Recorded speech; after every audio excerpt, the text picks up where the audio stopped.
Te invito a que veas este clip. Ocurrió el pasado 24 de junio y fue protagonizado por el secretario de Salud de Colima, Miguel Ángel Becerra. Velo sin que te rías. Yo tengo un niño jovencito, ¿qué hago? Pues que no pruebe. Que se le templen bien sus huevitos y no pruebe. Eso es bien importante. ¿Sí? ¿Qué es lo que pasa socialmente? ¿Te gusta esto? No. Pues no la has probado, ¿cómo sabes? Pruébala. O no tienes. O te regaña mami o papi. O no los tienes bien puestos. Y ahí va este pendejo a probarlo. No, hay que tenerlos para decir que no. De las profesiones que tienen más problemas con adicciones de alcohol, de tabaco, de drogas, son los diputados y los médicos. La cagué. Los licenciados. Bueno, de todas maneras entró ahí. Todas las mujeres son hermosas, pero unas sienten que si traen exceso de peso están feas y cometen la pendejada de tragar drogas para bajar de peso. Todas, fíjense lo que les digo, todos los medicamentos que les prescriba, aunque sea un médico, para bajar de peso, trae sustancias adictivas. Un día después de este acontecimiento, el secretario presentó su renuncia voluntariamente a la fuerza. Bienvenidos al Caporal Explica número 3. ¡Comenzamos!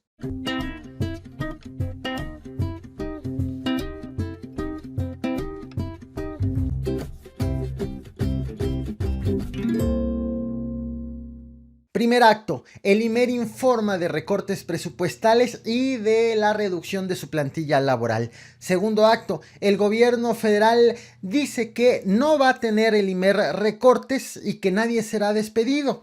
Tercer acto, el tercer acto comienza ahora. El Instituto Mexicano de la Radio sufrió un recorte presupuestal en el 2019 de 20 millones de pesos por parte de la Cámara de Diputados. En mayo, Presidencia informó que le quitaría 3 millones de pesos más. Ante estas reducciones, el IMER consideró el despido del 35% de su plantilla, equivalente a alrededor de 240 colaboradores, el cierre de 4 emisoras y el cese de producción de casi 3,000 horas de contenidos. Tras este anuncio, el gobierno federal informó que reconsiderará el recorte presupuestal. El primer anuncio de los recortes en IMER llegó este martes 25 de junio y se supo a través del periodista y locutor Ricardo Rafael, quien en su programa Réplicas, que se transmite o se transmitía en Horizonte 107.fm, dijo que ese iba a ser su último programa, el de este martes, que iba a haber cierre también de otros tipos de programas y que también en la estación iba a haber cierre de espacios informativos que se transmiten en fines de semana, además del programa Impacto Deportivo. Y reveló que también van a ser cerradas 4 estaciones a partir del lunes 1 de julio. Ya no van a estar transmitiendo. Otro anuncio llegó también el mismo día, el 25 de junio, en vía Twitter de la estación Reactor 105.7 FM, que escribió que solamente va a transmitir música y que se dan por terminadas las transmisiones en vivo como parte también de este ajuste presupuestal en IMER. Tuvimos un tercer anuncio el mismo día. Este llegó por parte de Aleida Calleja, quien es directora del IMER, quien dijo que pues se encontraba imposibilitada de pagarle a todos los colaboradores. Enlistó cuántas estaciones tiene IMER. Dijo que tiene 17 emisoras de radio abiertas, una emisora virtual, 3 emisoras en canales digitales y que el próximo viernes sería el último día de trabajo para productores, guionistas, locutores y prestadores de servicios profesionales en general.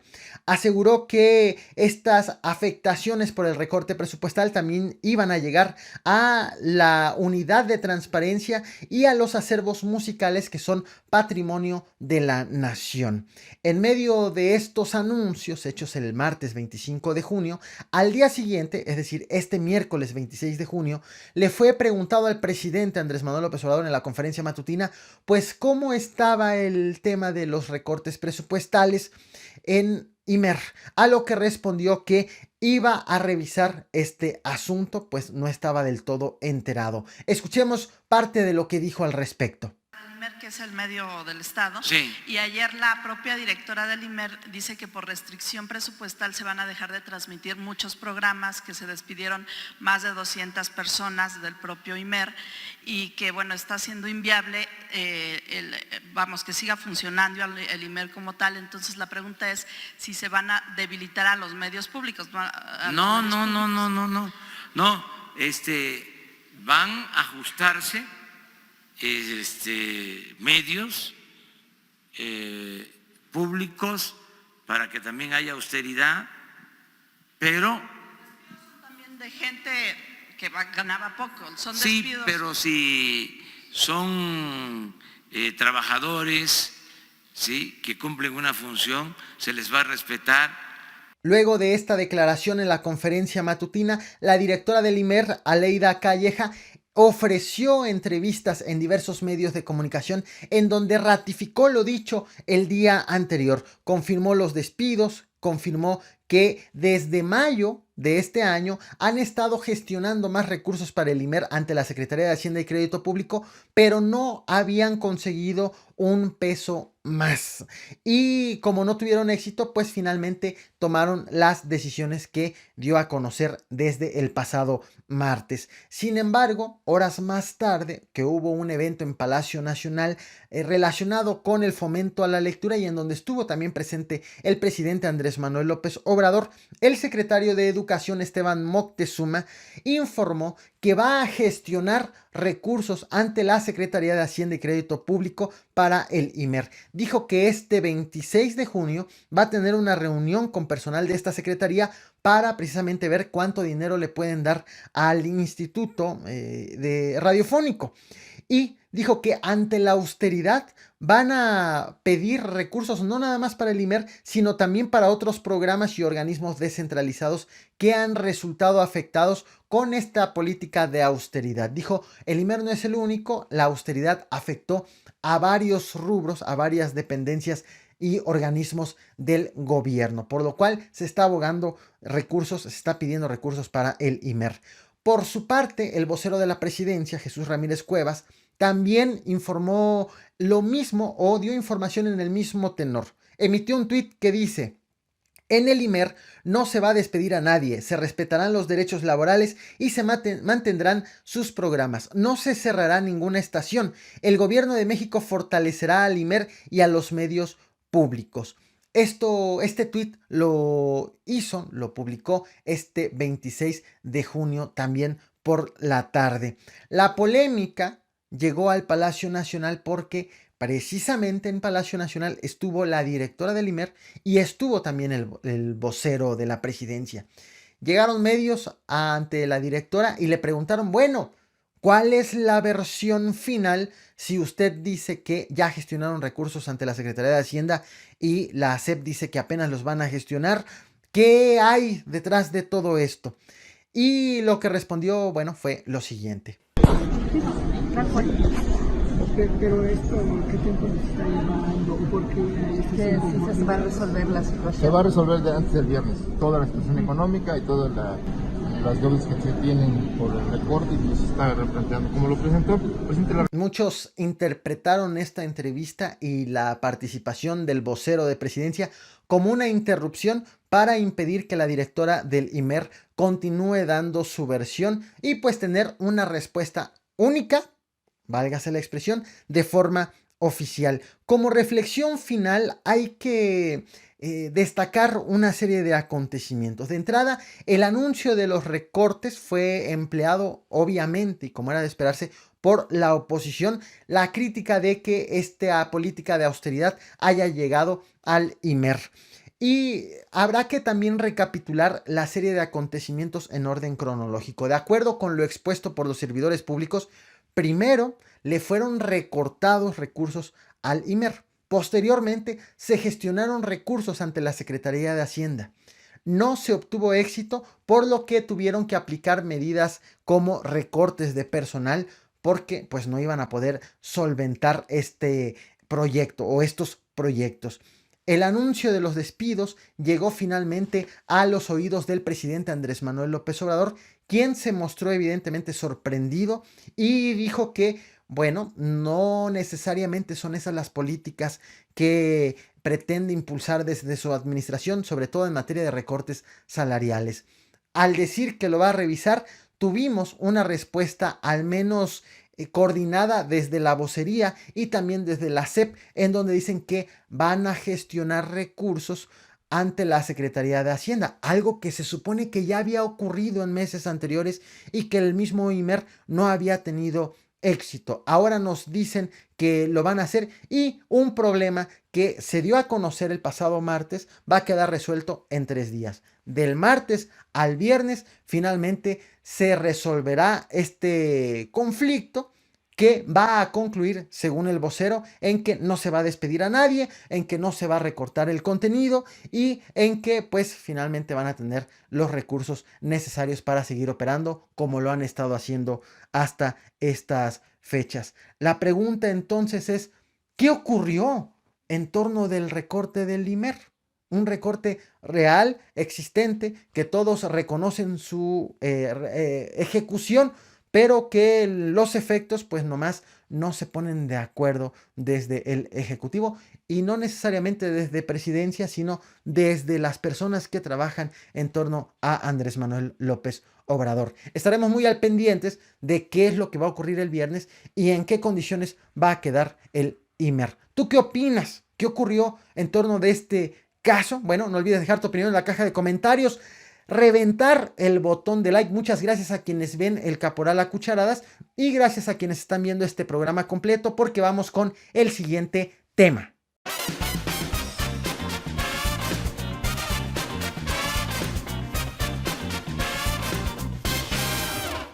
Javier Coello Suart, abogado de Emilio Lozoya, informó que antes del 11 de julio pedirá a un juez de amparo admitir como pruebas interrogatorios al expresidente Enrique Peña Nieto y a su exsecretario de Hacienda Luis Videgaray. El objetivo es demostrar que Emilio Lozoya no recibió el dinero de los sobornos y que Peña y su gente explique en dónde quedó la lana. Aunque esta declaración la hizo el miércoles 26 de junio, la estrategia del abogado la expliqué en este video por si quieres saber más detalles de cómo quieren librar a Emilio Lozoya.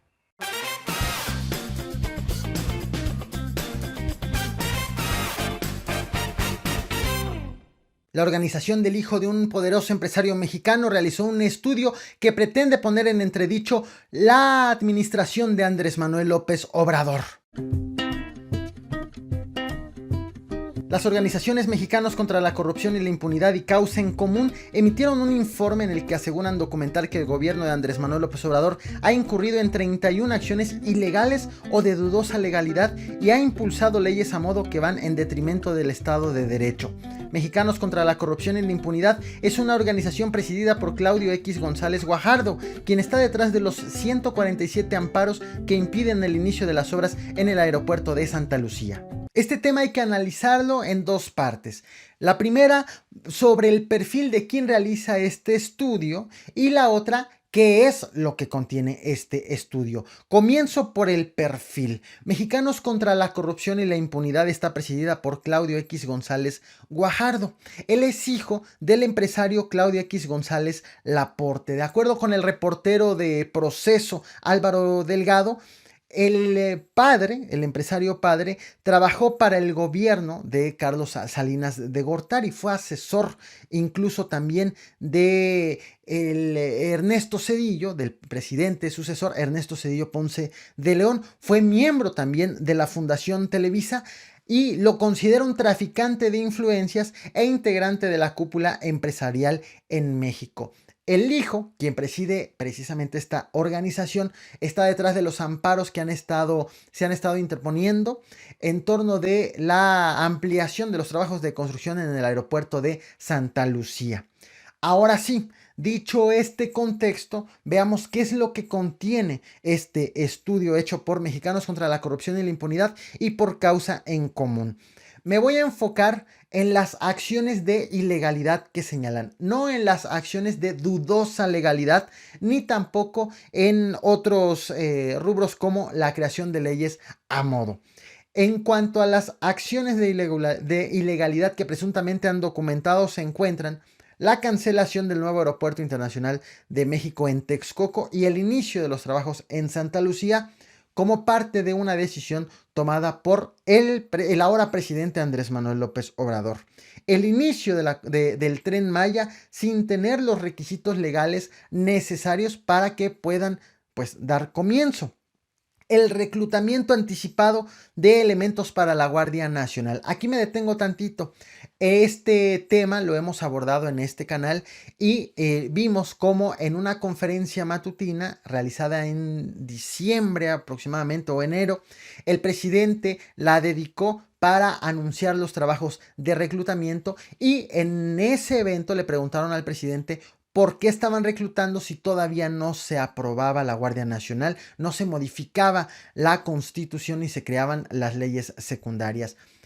Aún así, dijo que era tan urgente la creación de la Guardia Nacional que pues ya estaba iniciando con el reclutamiento y que iba a empezar a trabajar una vez que ya existieran las bases legales. Posteriormente, el presidente informó que no inició el reclutamiento porque pues reconsideró esta decisión y dijo mejor vamos a esperar a que tengamos estas bases legales, estas reformas a la Constitución. También otra de las cosas que señala este estudio es el desmantelamiento de las estructuras de la administración pública, que hace referencia a los ajustes hechos en el gobierno con el objetivo de la austeridad. Ajustes como por ejemplo cambiar las sedes de algunas secretarías, disminuir la cantidad de servidores públicos, cambios en la ley orgánica de la Administración Pública Federal. Otro de los señalamientos que hace es la cancelación de recursos para estancias infantiles, guarderías y organizaciones de la sociedad civil. Este tema fue muy criticado principalmente por panistas que aprovecharon esta decisión para pues hacer ciertos cuestionamientos a la actitud del gobierno. Lo cierto es que a partir de enero del 2019 las estancias infantiles dejaron de recibir estos recursos y obviamente dejan de recibir a los niños beneficiados con este programa. Y fue hasta marzo cuando el gobierno federal resolvió qué es lo que iba a proponer ante la eliminación de este programa de las estancias infantiles. La crítica se centró sobre todo en que el gobierno dejó de dar los recursos en enero y dio una alternativa 3 meses después, entre 2 y 3 meses después, cuando lo que piden es que debió haber cancelado y al mismo tiempo dar la alternativa. Otro de los temas que señala es el uso del Palacio, el Palacio de Bellas Artes, iba a decir Palacio Nacional, con fines religiosos. Esto está ligado al tema de la Luz del Mundo, cuyo dirigente ha sido ya encarcelado, está siendo investigado en Estados Unidos y del cual ya existe una explicación por parte del Instituto Nacional de Bellas Artes y las autoridades encargadas de su administración. Esa explicación lo he abordado ampliamente en este video. Otro de los temas señalados es la realización de la consulta para la termoeléctrica en Morelos, el cual señalan que es una consulta que carece de legalidad, de validez legal. Otro de los temas es militarización de las funciones de la seguridad pública, que viene acompañado con el tema de la Guardia Nacional. Cómo se crea una Guardia Nacional bajo administrativamente a cargo de la Secretaría de Seguridad Pública, pero operativamente a cargo de elementos del ejército. También acusa el uso de empresas fantasma, dato que no hemos tenido reportes actualmente sobre cuáles esté haciendo alusión o qué empresas según está empleando el gobierno federal, pero bueno, según lo documentan estas organizaciones. También critica el veto a empresas farmacéuticas que fueron beneficiadas por el gobierno de Enrique Peña Nieto, a las cuales se tratan de 4 empresas que el gobierno de Peña Nieto le dio gran cantidad de los contratos para la compra de medicamentos. También critica la promoción personalizada del presidente en publicidad oficial. Señala también que cometió un error al emitir un memorándum para cancelar la reforma educativa. También aquí me detengo en este punto. En efecto existió, antes de que fuera cancelada la reforma educativa de Enrique Peña Nieto, o mejor dicho, antes de que fuera aprobada la reforma educativa de Andrés Manuel López Obrador, el presidente emitió un memorándum indicando a todos los trabajadores del gobierno federal que no le hagan caso a la reforma educativa de Peña Nieto y que mejor trabajen conforme la reforma educativa previa. Sin embargo, fue muy criticado el presidente en aquella ocasión porque a través de un memorando no se puede omitir la aplicación de una ley aprobada por la Cámara de Diputados.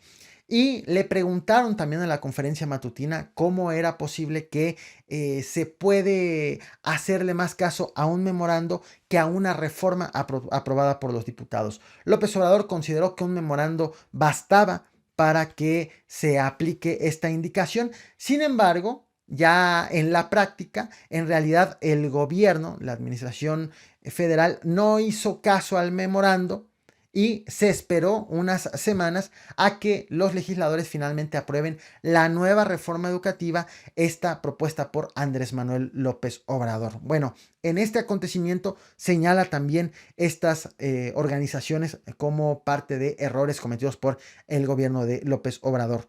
Y también señala, dice que en torno de este memorando, pues se desobedeció o se pretendió desobedecer la Constitución, brincar al poder legislativo y promover el incumplimiento de la ley. También ha señalado en este reporte que fue presentado el 26 de junio, sí estamos a 26 de junio, acciones en contra en lo que va de la administración de Andrés Manuel López Obrador. Se han presentado en esta administración 7 acciones de inconstitucionalidad, 34 controversias constitucionales, miles de amparos contra de acciones del gobierno federal.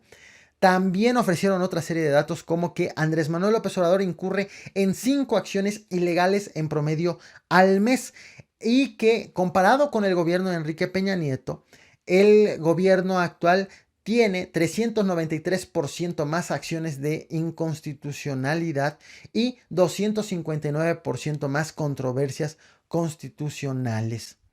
¿Cómo ven todo este reporte? Y eso que es solamente una parte. Viene bastante cargadito. Y como reflexión final destaco que indudablemente este tema tiene que ser pregunta obligada en la conferencia matutina. Ya veremos si a algún reportero se le ocurre hacer esta pregunta y cuál será la respuesta del presidente. También destaco que algunos de los puntos, algunos han sido ampliamente abordados en este canal, han sido incluso cuestionados en este canal. Hay otros puntos que no los hemos abordado porque de manera personal considero que no hay nada que señalar allí. La pregunta será, ¿el presidente brindará una respuesta en caso de que sea cuestionado respecto de este estudio? ¿Brindará una respuesta al margen de quien emite esta crítica o tendremos una respuesta que esté ligada sobre la actitud del empresario que encabeza una de estas organizaciones que está emitiendo este estudio? Y de la misma manera, la gente que está en favor y en contra de Andrés Manuel López Obrador podrá llevar esta revisión, estos puntos al terreno de si es cierto o no es cierto que han habido ciertas irregularidades en lo que va de la administración, o quedará todo politizado. Ya lo veremos.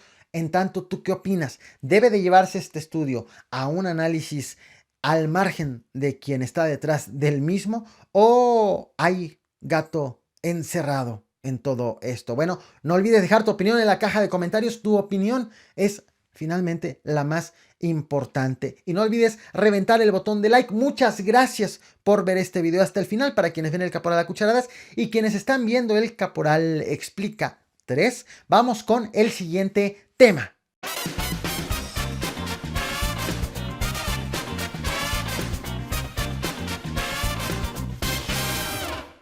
Finalmente, Donald Trump vio la fotografía de un padre y su hija de casi 2 años ahogados al intentar cruzar el río Bravo cuando querían llegar a Estados Unidos. La expresión del presidente sobre la imagen fue decir: la odio. El padre probablemente era un tipo fantástico. Pero finalmente decidió no modificar la política migratoria de los Estados Unidos. Mientras que en el otro lado del mundo, el Papa Francisco felicitó a un grupo de mexicanos por ser acogedores con los migrantes. ¿Cómo ves?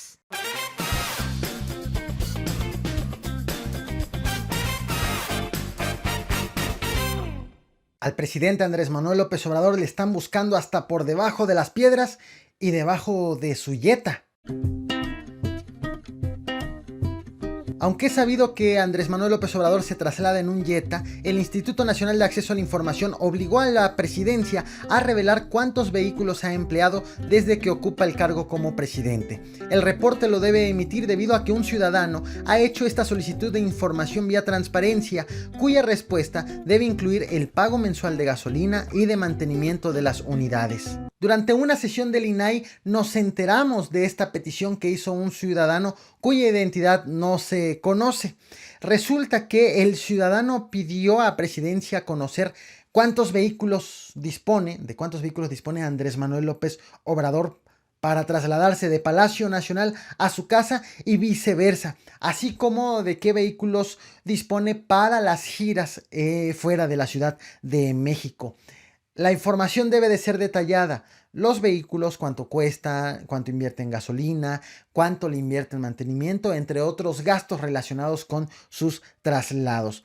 Ya existió una primera respuesta por parte de Presidencia.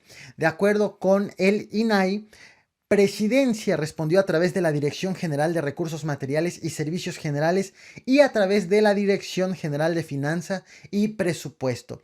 Dijo que esta información solicitada por el ciudadano es inexistente.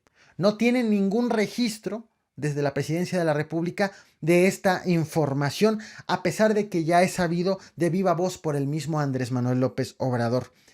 Como era de esperarse, el ciudadano impugnó la respuesta que ofreció Presidencia y en la sesión que realizó el INAI este 25 de junio para revisar este tema, obligó a Presidencia a que emita un nuevo informe. De entrada, el INAI dijo que la respuesta de Presidencia es improcedente, porque es evidente y es sabido por todos los ciudadanos que Andrés Manuel López Obrador se traslada en un Jetta y que cuando va a las giras fuera de la Ciudad de México suele emplear una camioneta Suburban, por lo que le pidió a Presidencia que investigue bien, que documente bien esta información y que se la dé al ciudadano. En el caso de la camioneta, pusieron de ejemplo los consejeros del INAI que López Obrador la empleó el 18 de enero cuando se trasladó a Tlahuelilpan, cuando ocurrió el accidente en el ducto. De tal forma que para el INAI no es creíble la versión de que Presidencia no tenga esta información, que esa información sí debe de existir y está a la espera de una nueva respuesta para satisfacer la demanda del ciudadano. Como reflexión final, llama la atención esta petición de información que viene por parte de alguien desconocido y que nos enteramos a través de una sesión del INAI, que de no haber sido realizada hasta ahorita hubiera sido un misterio para nosotros, aunque del conocimiento ya del presidente, porque es a su departamento, a su oficina, a la que le están haciendo esta petición. Llama la atención, insisto, la naturaleza de esta petición. Habrá que esperar a que nos enteremos, pues, quién está detrás de esta solicitud de información. Pero por otro lado, también llama la atención la respuesta que dio Presidencia cuando se trata de algo, pues, que resulta prácticamente fácil de responder. ¿Por qué decir que no existe esa información? Pues, si el que nada debe, nada teme. ¿Qué opinas al respecto? Bueno, no olvides dejar tu opinión en la caja de comentarios, reventar el botón de like. Muchas gracias por ver este video hasta el final, tanto a quienes están viendo el Caporal a Cucharadas como a quienes están viendo el Capo Explica. En verdad, muchas gracias y nos vemos ahorita ahorita en unos minutos en El Nocturno en vivo y a reventar ese botón de like.